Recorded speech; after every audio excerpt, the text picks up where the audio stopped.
I was sitting on the edge of a hotel bed in Lisbon, still wearing my work shirt, when my phone buzzed with an email that looked like it belonged to someone else's life. Employment separation, effective immediately.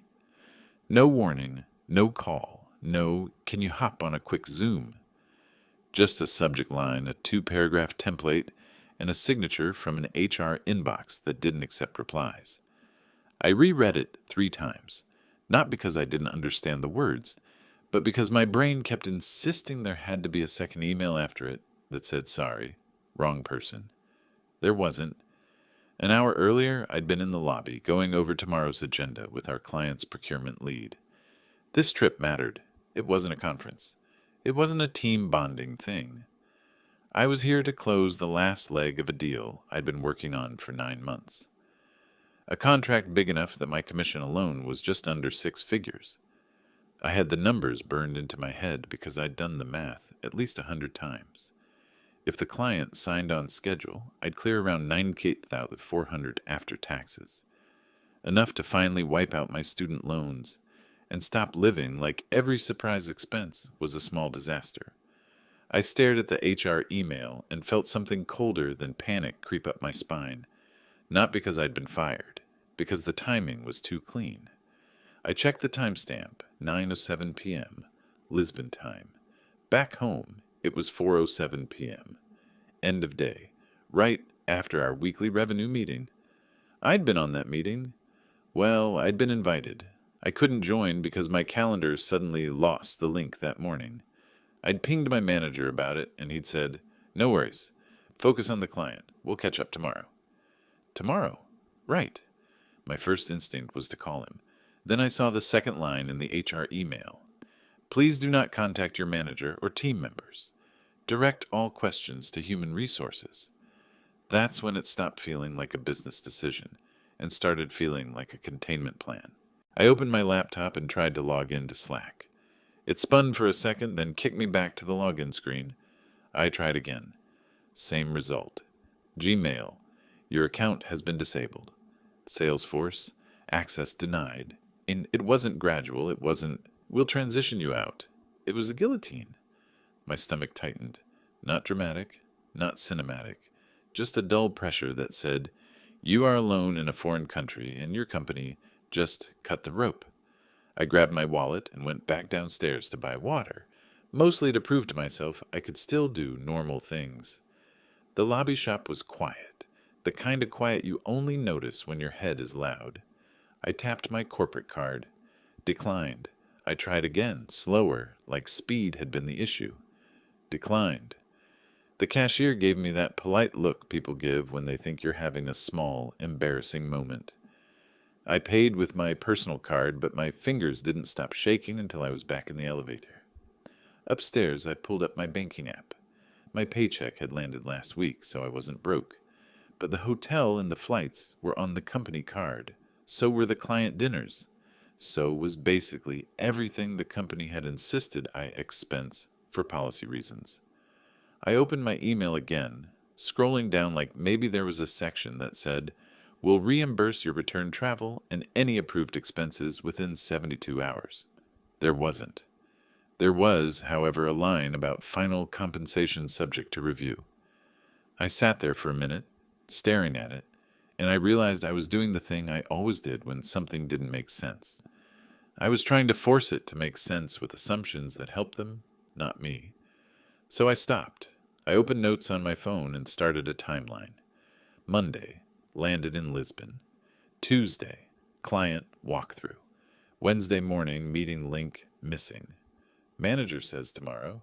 Wednesday afternoon, HR email, access removed, corporate card declined. Then I added the thing that mattered more than anything else. Commission payout scheduled for end of month, tied to this deal. I could almost hear my manager's voice from 2 weeks ago when I'd asked about payout timing. As long as the contract is executed and you're an active employee on the payout date, you're good. Active employee. I opened our compensation plan PDF, the one I'd saved locally because I'd learned the hard way that policies disappear when you need them. I scrolled to the clause I'd always hated. Company reserves the right to place commissions on hold pending review of deal compliance and employee eligibility. My mouth went dry. That's when the number in my head changed from 98,000 to a cleaner, uglier number, $100,000. Frozen. And suddenly the email didn't feel like a firing. It felt like a hand reaching into my pocket while I was too far away to slap it. I didn't sleep. Not because I was spiraling or imagining worse cases. I was past imagination. I was calculating. Who had authority to put a hold on commissions? Who would benefit from removing me right before signature? Who had access to the deal record if my sales force was locked? I knew one answer without thinking. My manager. He'd been weird for a month. Overly friendly in writing, vague in calls. Always busy. Always handled. He'd insisted I route the final contract version through him for consistency. He'd also asked me twice to forward him the client's private contact list so leadership can stay close. I hadn't. I'd told him the client preferred a single point of contact. He'd laughed like it was a joke, then said, "Don't be precious. This is a team sport." I sat up in bed and opened my suitcase.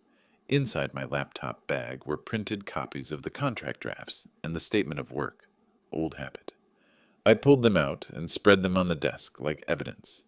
Then I did the only thing that felt remotely like control. I started emailing everything I could to my personal account. Screenshots of my calendar invites, the client's confirmation emails, my manager's messages about tomorrow, the compensation plan, PDF, the expense approvals. I wasn't trying to be dramatic. I wasn't plotting revenge.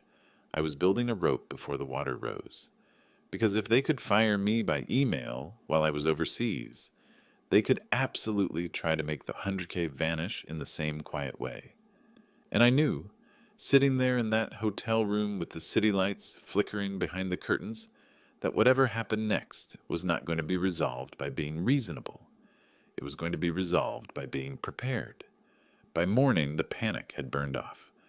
What replaced it was something worse. Irritation sharpened into clarity. I woke up to 6 emails from HR, all variations of the same thing. Polite, bloodless, your termination is under review. Your final compensation is subject to internal processes.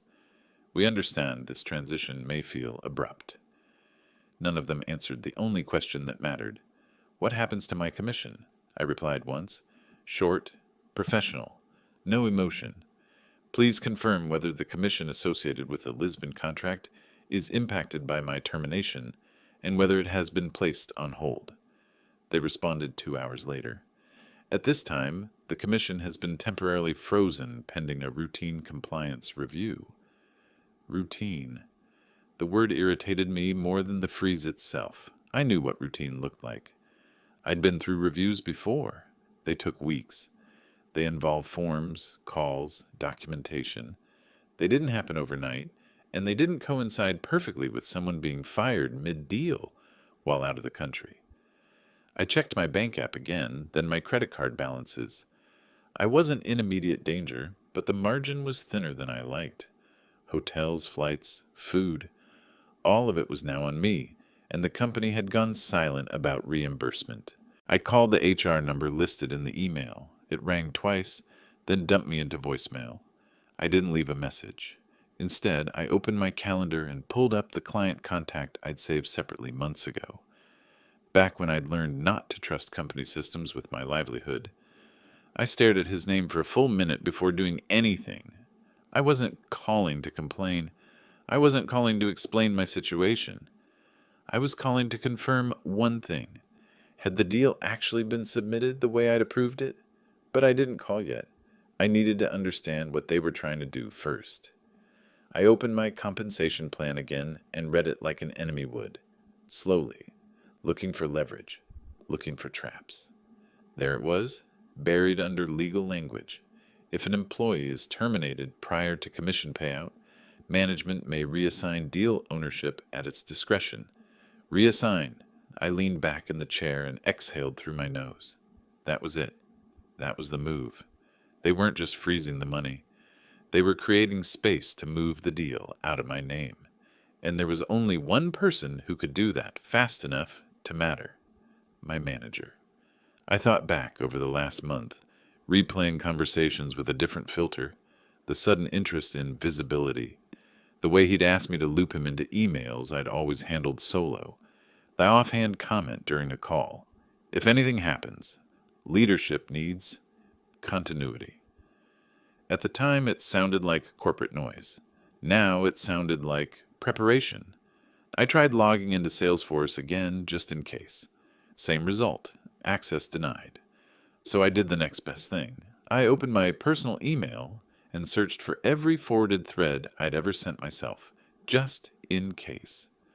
There were more than I remembered: client confirmations, approval chains, screenshots of pipeline reports showing my name next to the account. I downloaded everything. Then I checked LinkedIn. My manager had posted an hour earlier, proud of the team pushing through challenges to get this strategic partnership across the line. No names, no tags, just a smiling headshot and vague credit. I laughed once, out loud, not because it was funny, but because it was so clean it almost deserved respect. I finally called the client. He picked up on the second ring. "Hey," he said, sounding distracted. "Everything okay? We got a weird email this morning." My grip tightened. "What kind of weird?" I asked, keeping my voice steady. "They said you were no longer with the company and that your manager would be taking over as primary contact. It came from someone in leadership, not you." There it was. No guesswork, no paranoia. Confirmation. "I wasn't aware of that," I said carefully. "Has anything changed in the contract terms?" "No," he said. "But honestly, we were confused. You've been the only one who actually knows the deal." I closed my eyes. "Can you forward me that email?" I asked. There was a pause. "Off the record," he said, lowering his voice.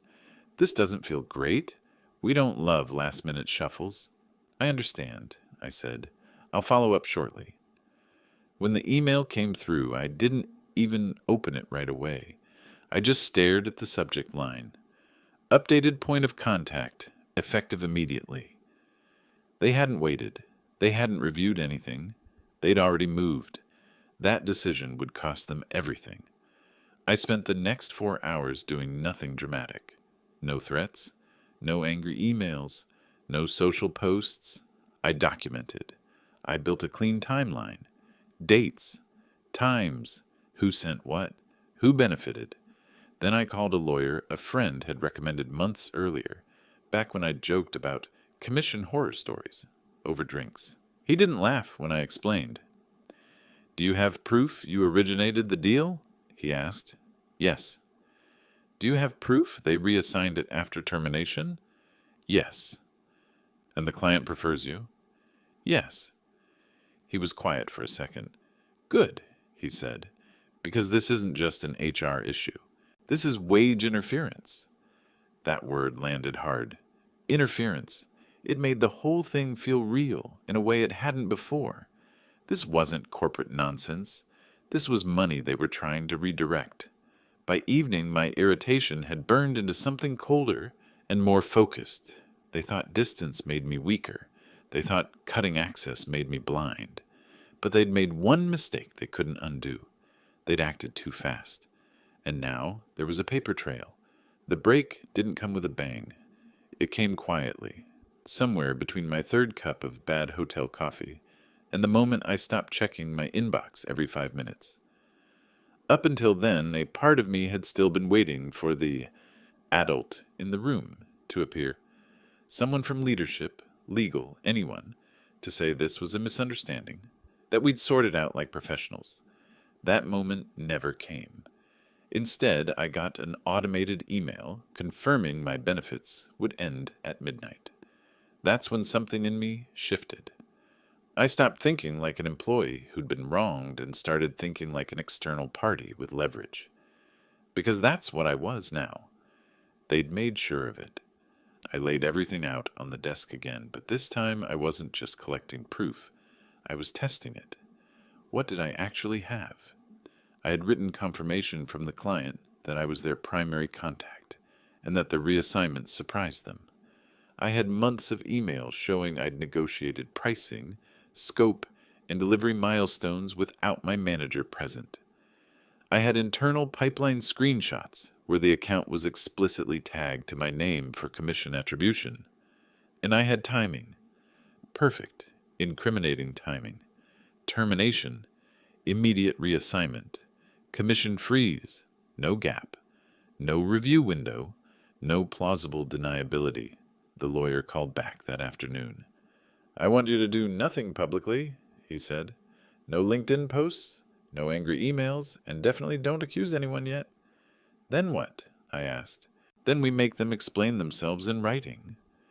He sent me a short list of things to request from HR and finance. Not demands. Requests. Calm, boring, impossible to ignore requests. I copied and pasted them into an email, tweaked the language to sound neutral, and sent it to 3 inboxes at once. HR, finance, legal. I asked for written justification for the commission freeze, documentation of the compliance issue being reviewed, confirmation of deal ownership, reassignment and authorization trail. No ultimatums, no threats, just silence after I hit send. That silence lasted exactly 18 hours. Then the tone changed. HR replied first, suddenly less friendly, more formal. Finance followed, claiming they needed time to gather information. Legal didn't respond at all, which was its own answer. That evening, my manager finally texted me. Not a call, a text. Hey man, crazy situation. Didn't want you to hear things secondhand. This was above my head. I stared at the screen, feeling something close to relief, until I read it again, above my head. I didn't reply.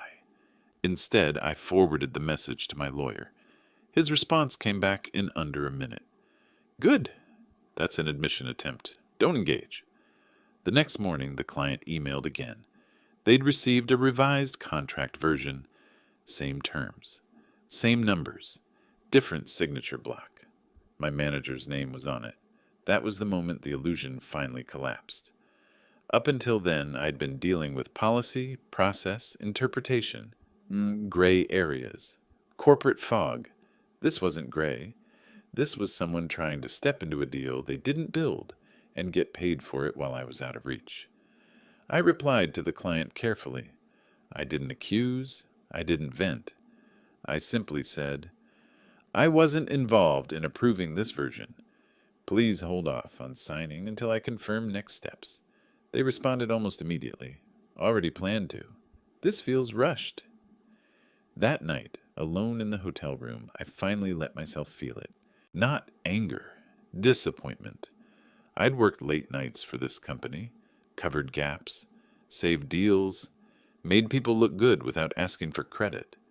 I'd believed that being competent and reliable was enough. Now I understood something I should have learned earlier. Competence makes you valuable. Documentation makes you dangerous. I stopped seeing myself as someone trying to get something back. I started seeing myself as someone holding something they wanted. The lawyer drafted a formal notice the next day. Not a lawsuit, not yet. A notice of dispute. It outlined the timeline, cited specific clauses, referenced wage interference statutes, and most importantly, named the amount.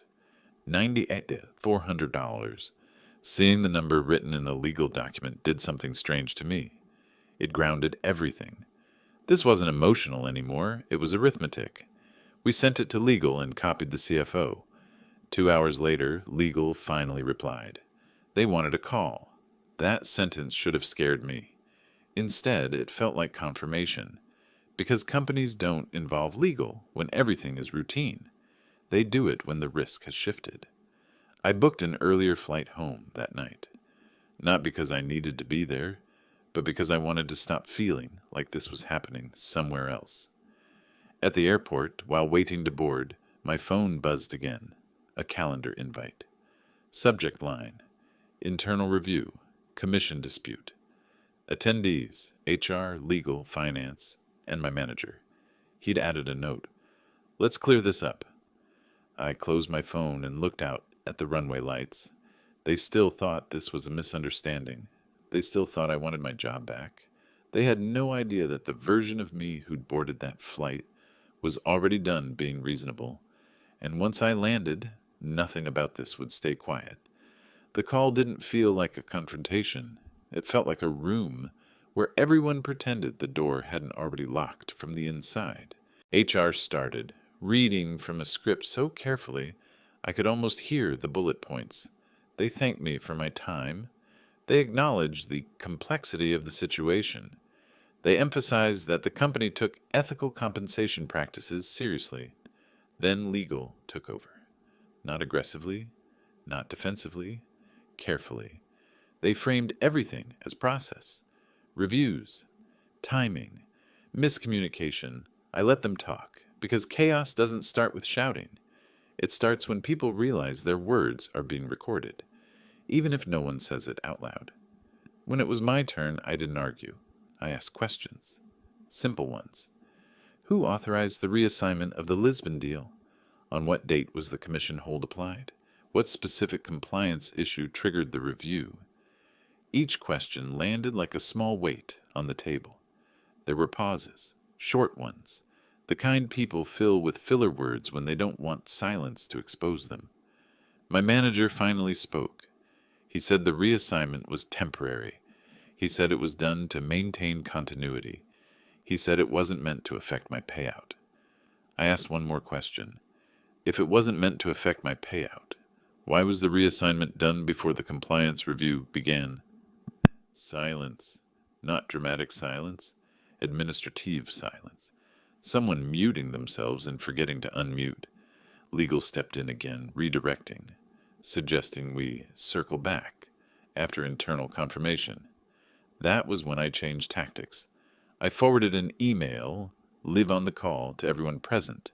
It was the one from the client, the one that said they were uncomfortable with the contact switch and would not sign until things were clarified. I didn't read it aloud. I just said, "You should have it now." HR cleared her throat. Legal stopped typing. The tone shifted in a way you can't rehearse. Because now this wasn't an internal matter anymore. This was a deal at risk. The CFO joined 10 minutes later. No introduction, no pleasantries. He asked one question. "Why am I hearing about this now?" Nobody answered immediately. My manager tried. He said it escalated quickly, that he was handling it, that it was under control. The CFO didn't respond to that. He asked for dates. I gave them. He asked who initiated the commission hold. Finance answered and named my manager. He asked why legal wasn't looped in before reassignment. No one had a good answer. That's when the meeting fractured. Side conversations, private messages, long pauses where I wasn't supposed to hear anything but could feel everything. The chaos wasn't loud. It was procedural. Legal requested a break. HR went silent. The CFO stayed. When legal came back, their language had changed completely. They weren't explaining anymore. They were proposing. They acknowledged that the reassignment may have been premature. They acknowledged that the commission hold lacked documented justification at the time it was applied. They suggested an expedited resolution. I let them finish. Then I said the only sentence I'd prepared. I'm not interested in a partial payout or a goodwill adjustment. I'm interested in receiving the full commission as defined in the compensation plan, plus written confirmation that the reassignment has been reversed. No emotion, no threat, just a boundary. The CFO asked for 24 hours. I agreed. That night, my manager texted again. This time, it wasn't friendly. "You're blowing this up way bigger than it needs to be." I didn't reply, because by then it was already bigger than both of us. The next morning, I woke up to 3 emails. One from HR, rescinding the reassignment effective retroactively. One from Finance, confirming the commission hold had been lifted. One from Legal, requesting a settlement call to close the matter cleanly. The deal was signed that afternoon, not by my manager, by the client's legal team. After emailing me directly to confirm everything was resolved, the chaos peaked quietly, no public fallout. No announcements, just systems correcting themselves under pressure. On the settlement call, Legal laid it out. Full commission payment within 5 business days. Additional compensation for delayed access to funds. A mutual release agreement. I asked one final question. What happens internally? Legal paused, then said carefully, There are employment matters we won't be discussing. 2 weeks later, my manager's LinkedIn profile updated. Open to new opportunities. I closed the tab without satisfaction, because revenge hadn't been the point. Clarity had. And now there was only one thing left to do. The money hit my account on a Tuesday morning. No fireworks.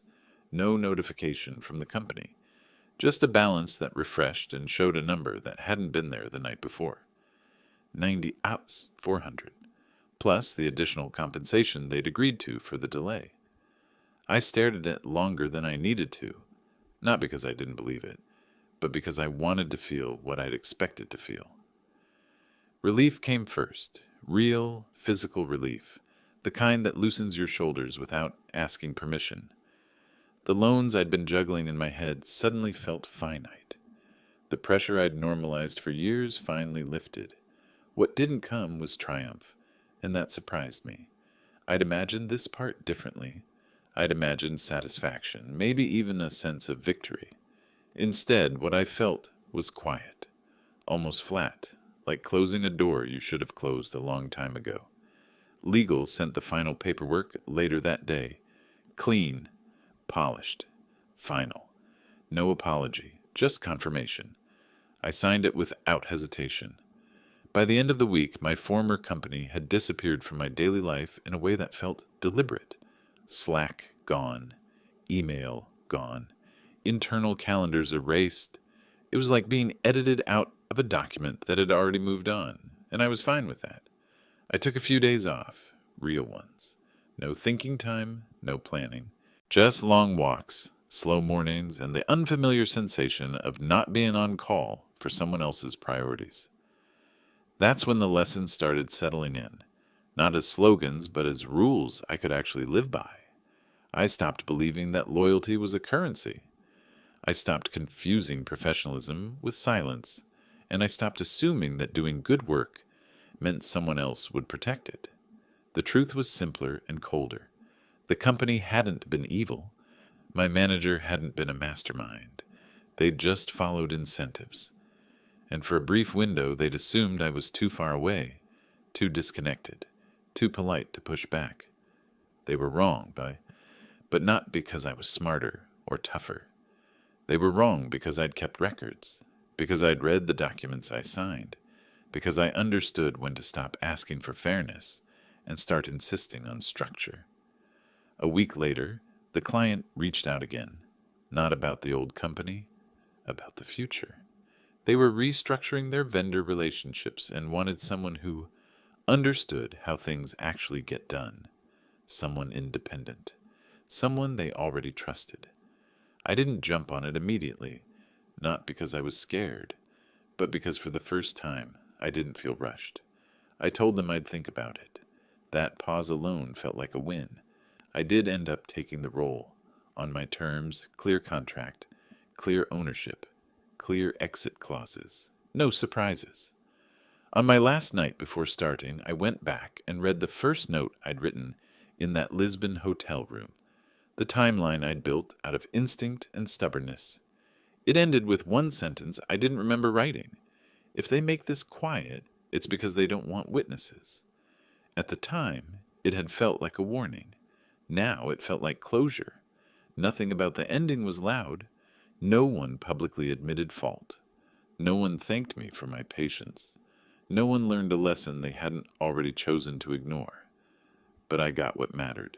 My work was recognized, not with praise, but with payment. My name stayed attached to what I built, and I walked away without needing permission to do it. I don't tell this story because I think companies are villains, or employees are victims. I tell it because there's a moment, usually quiet, usually inconvenient, where you realize no one is coming to protect your interests but you. That moment defines everything that comes after. For me, It happened overseas in a hotel room, reading an email that tried to make $100,000 disappear. I didn't let it, and when it was over, I didn't feel like I'd won. I felt like I'd finally stepped into a version of myself that wouldn't need to fight that battle again.